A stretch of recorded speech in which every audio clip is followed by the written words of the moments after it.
Hello students, today our discussion topic is the concept of demand. कि demand क्या होता है। Generally the people think that desire is a demand.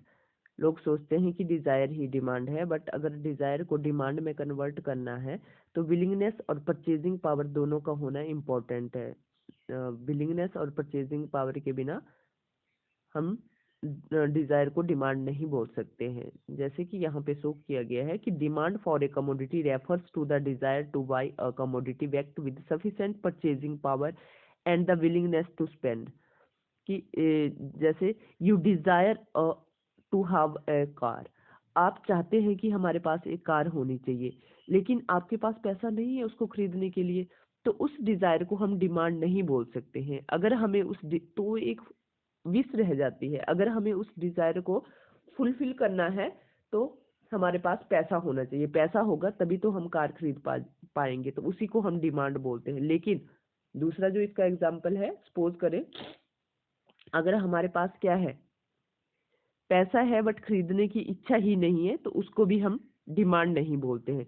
तो अगर desire को demand में कन्वर्ट करना है तो मेनली जो है हमारे 3 कॉन्सेप्ट का होना इम्पोर्टेंट है, जैसे desire and purchasing power and willing to use those means for the purchases. इन 3 कॉन्सेप्ट का होना इम्पोर्टेंट है, तभी हम डिजायर को डिमांड बोल सकते हैं या डिजायर को डिमांड में कन्वर्ट कर सकते हैं।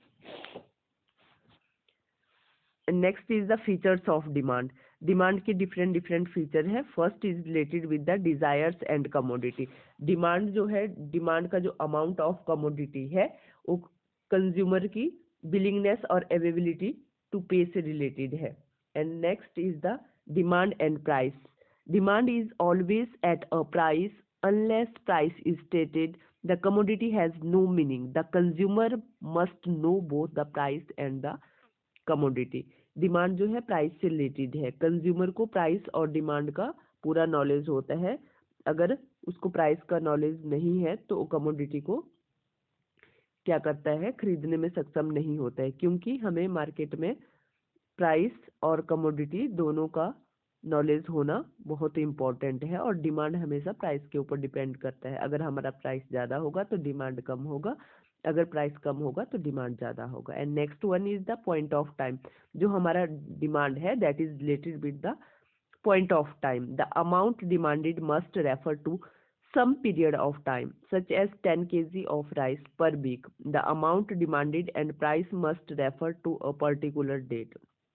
जैसे हमने राइस का एग्जांपल लिया है कि राइस जो है पर वीक जो हम राइस यूज करते हैं 10 केजी यूज करते हैं, तो जो पर वीक का टाइम पीरियड है ये किससे रिलेटेड है, पॉइंट ऑफ टाइम से रिलेटेड है। Next is the utility.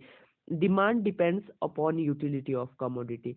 A consumer is rational and demands only those commodity which provides utility. Demand जो है यूटिलिटी से रिलेटेड है, और जो रैशनल कंज्यूमर होता है उसी कमोडिटी की डिमांड करता है जो उसको क्या प्रदान करती है, यूटिलिटी प्रदान करती है। क्योंकि कमोडिटी में एक प्रॉपर्टी होती है कंज्यूमर को सेटिस्फाई करने की, कमोडिटी में यूटिलिटी होती है, तभी रैशनल कंज्यूमर उसका डिमांड करता है। And next one is the demand and quantity demanded. What is the demand? Demand होता क्या है? The term demand refers to various quantities of commodity that the consumer is ready to buy at different possible prices of a commodity. Means demand जो है various commodity की quantities है जिसपे कि consumer जो है डिफरेंट पॉसिबल प्राइस लेवल पे खरीदने के लिए उस कमोडिटी को तैयार रहता है, उसको हम डिमांड बोलते हैं। Next is the term of quantity. Quantity of demand क्या होता है? The term of quantity demanded refers to a specific quantity to be purchased against a specific price of a commodity. किसी कमोडिटी की जो specific demand करते हैं हम specific price पे, उसको हम क्या बोलते हैं? क्वांटिटी ऑफ डिमांड बोलते हैं। फॉर एग्जांपल, जैसे डिमांड का एग्जांपल लिया गया है कि कंज्यूमर कमोडिटी की डिमांड करता है, 2 आइसक्रीम की डिमांड करता है। 2 आइसक्रीम की डिमांड करता है जब प्राइस कितना होता है, 15 रुपीज होता है।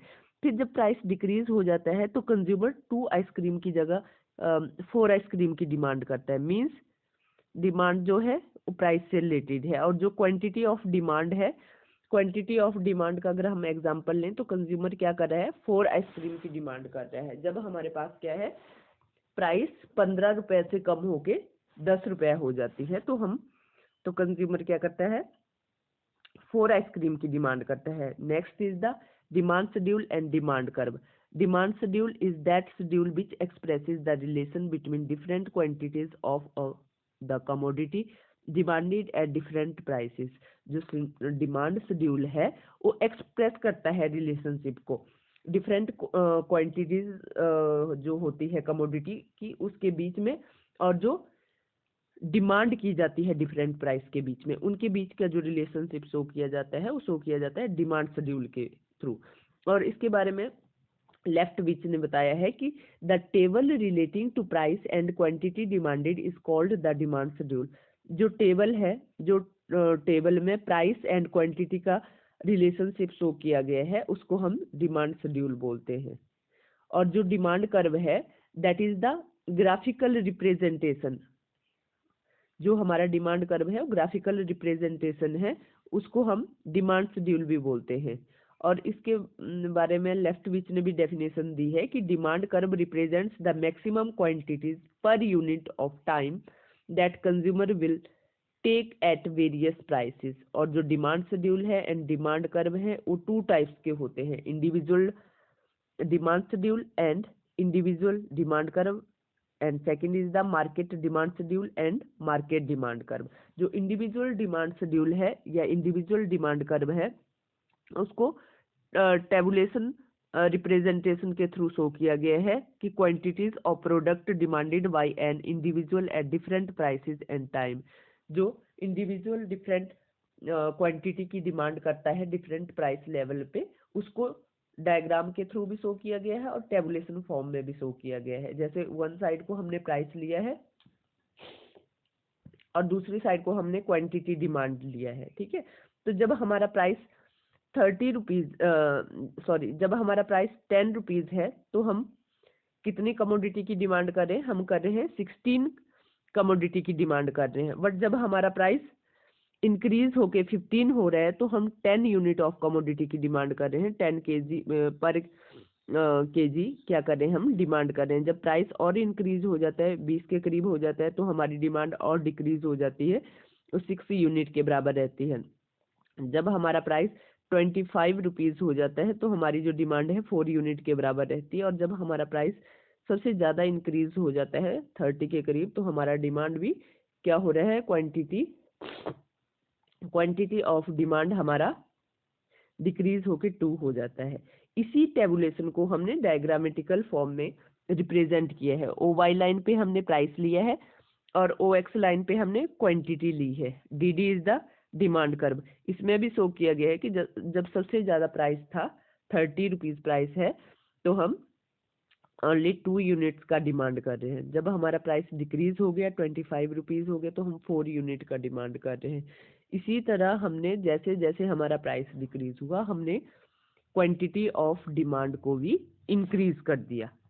Next is the individual demand schedule, individual demand curve. ये जो है ये सारा एक्सप्लेनेशन जो हमने टेबुलेशन में किया था और डायग्रामेटिकल किया था उसकी एक्सप्लेनेशन दी गई है कि जब हमारा प्राइस फॉल होता है तो हमारा क्वांटिटी ऑफ डिमांड क्या होता है, इंक्रीज होता है। जैसे जो डायग्राम में शो किया गया था ABCD और E जो पॉइंट थे वो रिलेशनशिप शो कर रहे थे प्राइस और क्वांटिटी के बीच में, और DD क्या था, हमारा डिमांड कर्व था। And next is the market demand schedule and market demand curve. जो मार्केट डिमांड शेड्यूल है और मार्केट डिमांड कर्व है इसमें क्या होता है, in every market there are several consumers of a commodity.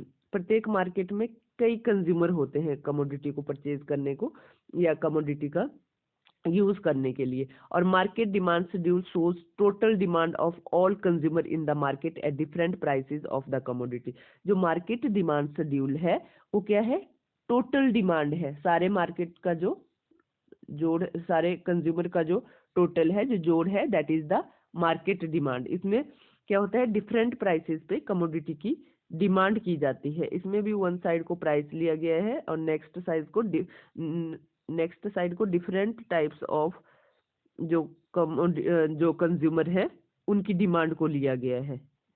जैसे राम श्याम हो गया, इनकी जो डिमांड है उनको लिया गया है और एंड में मार्केट दे लिया गया है, सॉरी मार्केट डिमांड लिया गया है। मार्केट डिमांड में राम श्याम जो भी हमारे कंज्यूमर है उन्होंने जो डिमांड की उनके टोटल को ऐड किया गया है, और इसको ही हमने डायग्रामेटिकल फॉर्म में भी एक्सप्लेन किया है, जिसमें ओ बाई लाइन पे प्राइस ली गई है, ओ एक्स पे क्वांटिटी ऑफ डिमांड ली गई है, and D D is the demand curve.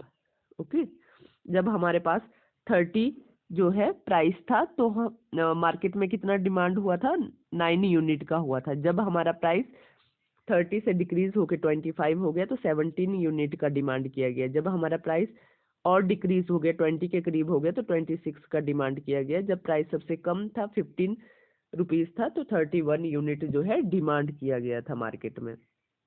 And next is the demand function और डिटर्मिनेंट्स ऑफ डिमांड।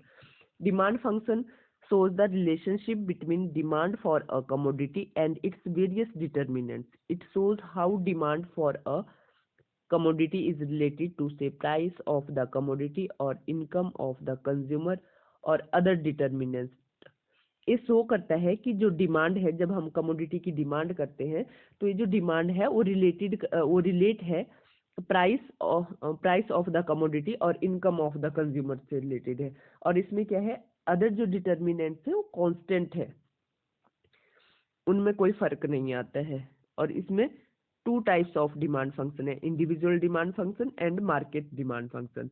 जो हमारा इंडिविजुअल डिमांड फंक्शन है वो भी कई फैक्टर्स के ऊपर डिपेंड करता है। Okay students, thanks students.